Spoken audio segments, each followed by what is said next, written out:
ભરૂચ શહેર અને ward number 4 ના ભાજપના ચૂંટણી કાર્યાલયનો પ્રચંડ વિજયનો વિશ્વાસ સાથે શુભારંભ સ્થાનિક સ્વરાજની ચૂંટણીઓના જંગમાં ભારતીય જનતા પાર્ટીએ ભરૂચમાં વિજયના શંખનાદ કરી દીધો હતો। ભરૂચ નગરપાલિકાની ચૂંટણીમાં 2 બેઠકો પર બિનહરીફ વિજય મેળવી ભાજપે મનોવૈજ્ઞાનિક સરસાઈ મેળવી લીધી હતી। ભાજપ ત્યારે સાંસદ મનસુખભાઈ વસાવાની પ્રેરક ઉપસ્થિતિમાં ભરૂચ શહેર અને વોર્ડ નંબર 4 ના મધ્યસ્થ ચૂંટણી કાર્યાલયનો ભવ્ય શુભારંભ કરવામાં આવ્યો છે। આ પ્રસંગે ઉપસ્થિત જનમેદની અને કાર્યકરોને સંબોધતા સાંસદ મનસુખ વસાવાએ જણાવ્યું હતું કે એક સમયે ભાગ્યું ભરૂચ ગણાતા શહેરની નકારાત્મક છાપ ભાજપે પોતાના વિકાસ કાર્યોને ભૂંસી નાખી છે। આજે આ ભરૂચનું ભવ્ય અને વિકસિત ભરૂચ બન્યું છે। તેમણે વિકસિત ભારતના સંકલ્પ સાથે વિકસિત ભરૂચ બનાવવા માટે તમામ ઉમેદવારોને જલવંત વિજયની શુભકામનાઓ પાઠવી હતી। જિલ્લા ભાજપ પ્રમુખ પ્રકાશ મોદીએ આત્મવિશ્વાસ સાથે જણાવ્યું હતું કે જિલ્લાની 4 પાલિકા 9 તાલુકા પંચાયતો જિલ્લા પંચાયતમાં ભાજપના અભૂતપૂર્વ વિજય મેળવી વિકાસ ગાથાને વધુ વેગ અપાશે।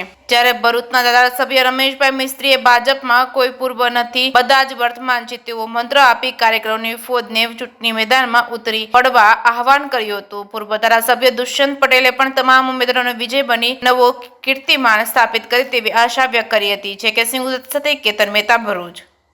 આજે ભારતીય જનતા પાર્ટી સમગ્ર ગુજરાતમાં તાલુકા પંચાયત, નગર પંચાયત અને જિલ્લા પંચાયતના ચૂંટણીના ફોર્મ ચકાસણી અને પાછા ખેંચવાનો આજે છેલ્લો દિવસ હતો। સમગ્ર ગુજરાતમાં 300-350 થી ઉપર બિનહરીફ સભ્યો થયા છે। નગરપાલિકા, તાલુકા પંચાયત, જિલ્લા પંચાયતમાં, ભરૂચ નગરપાલિકામાં પણ વોર્ડ નંબર 5 ના 2 સભ્યો બિનહરીફ થયા છે। અને આજે ભરૂચ નગરપાલિકામાં પણ 2 સભ્યો વોર્ડ નંબર 5 ના બિનહરીફ થયા છે અને બાકીના બધા જ સભ્યોની પૂરી તાકાતથી ભારતીય જનતા પાર્ટી ચૂંટણી લડવાની છે। આજે બહુ ઘણા સમયથી ભરૂચ નગરપાલિકામાં ભારતીય જનતા પાર્ટીનું શાસન છે। ભારતીય જનતા પાર્ટીના શાસન દરમિયાન ભરૂચ નગરને અદ્યતન નગર બનાવવાના બધા જ પ્રયત્નો થયા છે। ભારત સરકાર કે રાજ્ય સરકારની અલગ અલગ પ્રકારની જે શહેરી વિકાસની જે ગ્રાન્ટો છે એ પણ અમારા સત્તા દરમિયાન આ ભરૂચની જનતાને એનો લાભ અપાય છે। જો આવનારા દિવસોમાં પણ ભાગ્યું તો ભરૂચ એ કહેવતને દૂર કરી છે અને ભવ્ય ભરૂચ બનાવવા તરફ જઈ રહ્યા છે।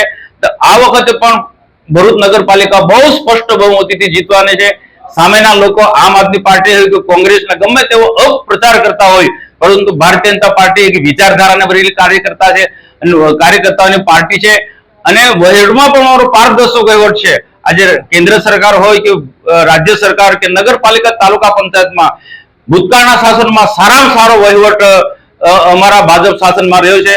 નગરપાલિકા ભરૂચ ને હું વિશ્વાસ સાથે કહું છું કે એટલા માટે કે કેન્દ્રમાં અને રાજ્યમાં ભારતીય જનતા પાર્ટીનું શાસન છે અને અનેક પ્રકારની વિકાસલક્ષી યોજનાઓ છે।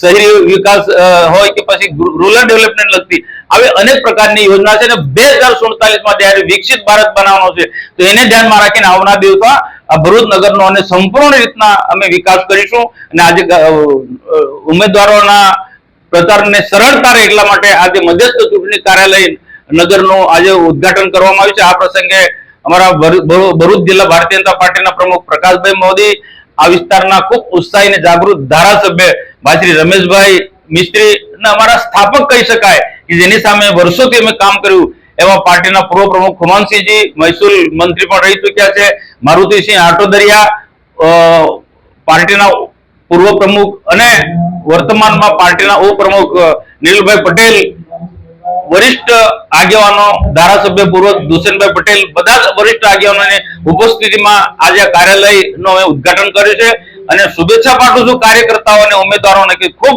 મોટા માર્જિનથી તમે જીતો। ભારત માતા કી જય।